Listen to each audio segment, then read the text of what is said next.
Bago nyo naman ipamalas ang kanyang galing sa pagkanta, makakwentuhan muna natin ang isang young and talented performer na si Jem. Good morning and welcome sa Rise and Shine Pilipinas. Hi, so pretty naman ni Jem and very cute. Una sa lahat, paano nagsimula ang journey mo bilang performer and what inspired you para mag-continue? When I was like 5-year-old po ng kinder, ako po yung kumanta po ng Lupang Hinirang nung nag-graduate po ako. Okay, tapos dun ka na-start ma-discover sa pagkanta? Yes po. As in like, parang parang ano yun? Sige nga, kwento mo nga siya, Membe. Okay. Nagustuhan ko na po yung pagkanta. Singing. Wow. Ano mga usually genre kinakanta mo, pinapractice mo? Actually po matataas. Matataas. Opo. Like yung mga kanta ni Whitney Houston, Celine Dion. To Love You More po. To Love You More ni Celine Dion. Sige nga, sample nga. I'll be waiting for you. May buga agad. Sige, nagpakita ka agad sa amin pero mamaya mas bongga for sure yung performance mo. I wanna know, ano yung pinaka-memorable performance na nagawa mo na at bakit ito very special sa'yo? Nung nag-represent po ako ng school ko. Wow. Tapos, sa 15 po na school, ako po yung nanalo. Kahit po, Galing. medyo nag-cracked voice po ako. Nako, ba't nagka-crack yung voice mo? Inaalagaan mo ba sobrang yan? sa practice po. Sobra sa practice. Naku aawain ko yung magulang mo, pinapagod ka masyado sa practice. O anyway, ano ba ang mga dapat abangan ng ating mga ka-RSP sa'yo? May upcoming events ka ba? And syempre, yung social media accounts mo, i-follow na rin namin. Yung social media account ko po, makikita nyo sa YouTube po, which is Witty Lay po. And meron din po ako sa Facebook, Jem Nicolas po. And pwede nyo po ako abangan sa workshop ko po, sa mall shows po.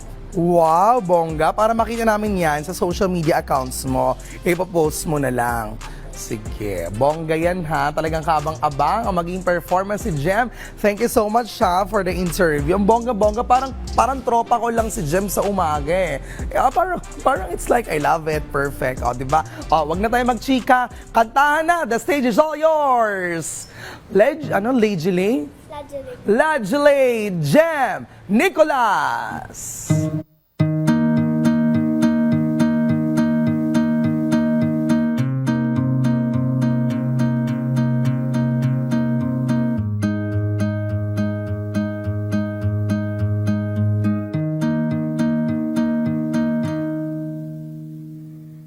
Kada pagsalupay para akong inaano, nalulunod sa batikos ng mundo, sa kung ano lamang ang kaya ko.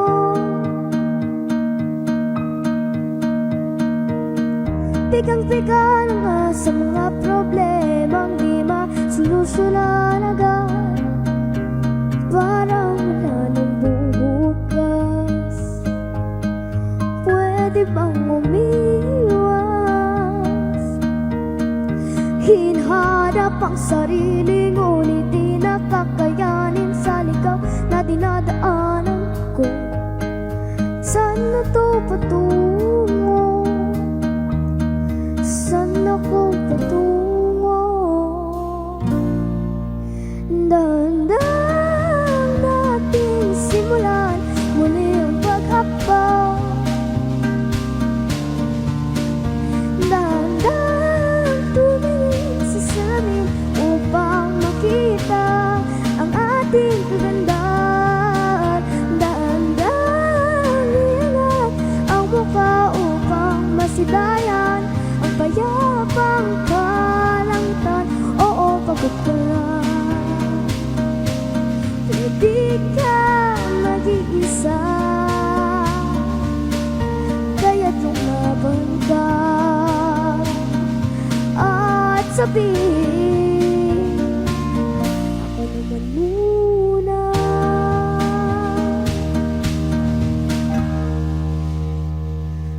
Kada langhap sa hangin, pansin ko na lagi na lang puso. Walang malinis, halos puro polusyon. Parang ako raw na ang konsumidor.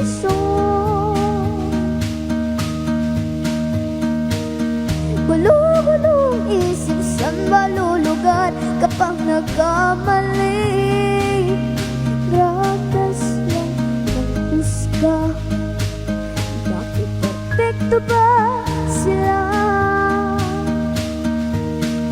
Huminga ka ng malalim at isipin ng mabuti ang mga desisyong ilalaan para sa kinabukasan, mga papunta sa paroroonan.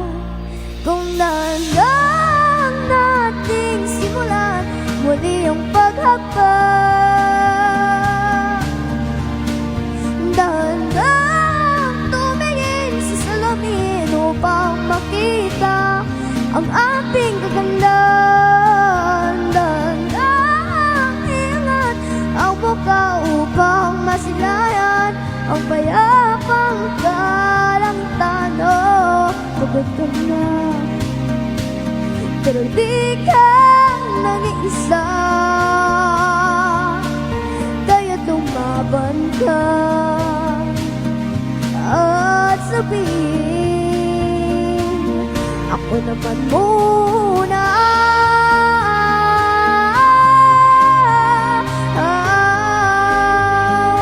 Ako naman muna.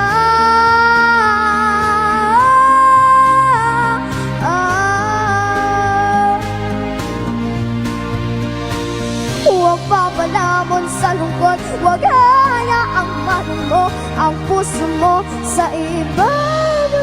Sa'yo ng iba, tandaan mong sapat ka. Dahan-dahang tanggalin ang maskara, hayaang tumulong ang bumabot siyang mga luha.